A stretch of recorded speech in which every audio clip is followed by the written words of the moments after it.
ദേശാഭിമാനി മുഖപ്രസംഗം 2024 ഫെബ്രുവരി 14. ജനാധിപത്യത്തിനായുള്ള ജാഗ്രതയും ഇച്ഛാശക്തിയും.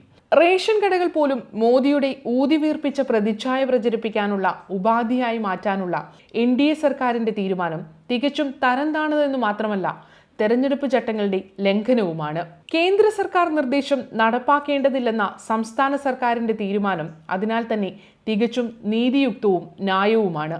റേഷൻ കടകളിൽ പ്രധാനമന്ത്രിയുടെ ചിത്രത്തോടെയുള്ള സെൽഫി പോയിന്റുകൾ സ്ഥാപിക്കണമെന്ന കേന്ദ്ര സർക്കാർ നിർദ്ദേശം അക്ഷരാർത്ഥത്തിൽ ജനസാമാന്യത്തെ പരിഹസിക്കുന്നതാണ്. അതേസമയം അത് ലോക്സഭാ തെരഞ്ഞെടുപ്പ് ലാക്കാക്കിയുള്ള നാണംകെട്ട പ്രചാരണ പരിപാടിയുമാണ്.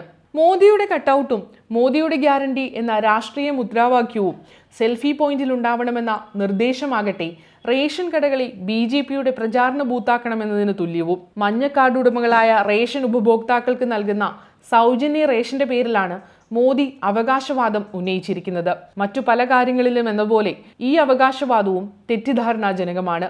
സംസ്ഥാനത്ത് നിന്ന് ദാരിദ്ര്യം പൂർണ്ണമായി തുടച്ചു നീക്കുക എന്ന ലക്ഷ്യത്തോടെ മഞ്ഞ പിങ്ക് കാർഡ് ഉടമകൾക്ക് 7 വർഷമായി സംസ്ഥാന സർക്കാർ സൗജന്യമായി അരി വിതരണം ചെയ്തിരുന്നു. കേന്ദ്ര സർക്കാരിന് വില കൊടുത്ത് അരി വാങ്ങിയാണ് വിതരണം നിർവഹിച്ചിരുന്നത്.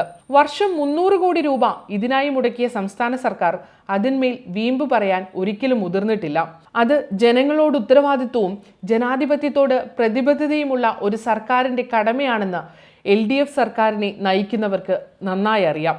അതേസമയം 2023 ജനുവരി മുതൽ മഞ്ഞ കാർഡുകൾക്ക് സൗജന്യ അരി നൽകിയ കേന്ദ്ര സർക്കാർ അല്പവും വൈകാതെ ആ റേഷൻ കാർഡുകളിൽ നിന്ന് സംസ്ഥാന സർക്കാർ മുദ്ര ഒഴിവാക്കി താമര അടയാളമുള്ള മുദ്ര ഉൾപ്പെടുത്തി തനിനിറം കാണിച്ചു.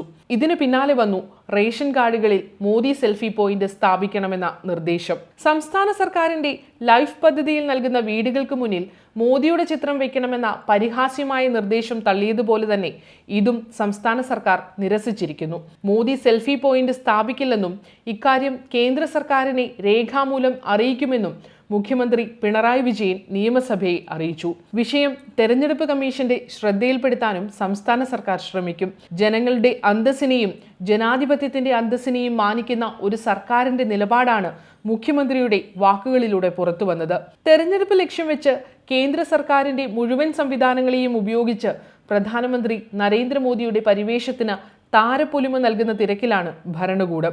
അയോധ്യയിലെ രാമപ്രതിഷ്ഠയായാലും അഷ്ടിക്ക് വകയില്ലാത്തവർക്ക് ആരാനും നൽകുന്ന അരിയായാലും അതെല്ലാം മോദിയുടെ രക്ഷക പരിവേഷത്തിന് തിളക്കം കൂട്ടാനുള്ള ഉപാധികൾ മാത്രം. കേന്ദ്ര സർക്കാരിന്റെ പദ്ധതികൾ ജനങ്ങളിലെത്തിക്കാനെന്ന പേരിൽ രാജ്യത്തെ മുഴുവൻ പഞ്ചായത്തുകളിലും നഗരസഭകളിലും ജനങ്ങളുടെ നികുതിപ്പണം ഉപയോഗിച്ച് നടത്തിയ വികസിത് ഭാരത് സങ്കല്പ യാത്ര പോലെ തന്നെ തെരഞ്ഞെടുപ്പ് പ്രചാരണം തന്നെയാണ് മോദി സെൽഫി പോയിന്റിന്റെയും യഥാർത്ഥ ലക്ഷ്യം. ജനങ്ങളെ ബാധിക്കുന്ന സകല മേഖലകളിലും പരാജയപ്പെട്ട NDA സർക്കാരിന് തീവ്ര ഹിന്ദുത്വവും മോദിയുടെ വ്യാജ പരിവേഷവും മാത്രമാണ് തെരഞ്ഞെടുപ്പ് പ്രചാരണത്തിന് കൈമുതലായുള്ളത്. അയോധ്യയിലെ രാമപ്രതിഷ്ഠയുടെ മുഖ്യ കാര്യസ്ഥ സ്ഥാനം വഴി ഹൈന്ദവികതയുടെ രക്ഷാസ്ഥാനം മോദി ഏറ്റെടുത്തു. ആജ്ഞാനുവർത്തികളായ മാധ്യമങ്ങൾ വഴിയും മസ്തിഷ്ക പ്രക്ഷാളനത്തിൽ വൈദഗ്ധ്യമുള്ള സാമൂഹ്യ മാധ്യമങ്ങൾ മുഖേനയും അതിന് അങ്ങേയറ്റത്തെ പ്രചാരണവും നൽകി.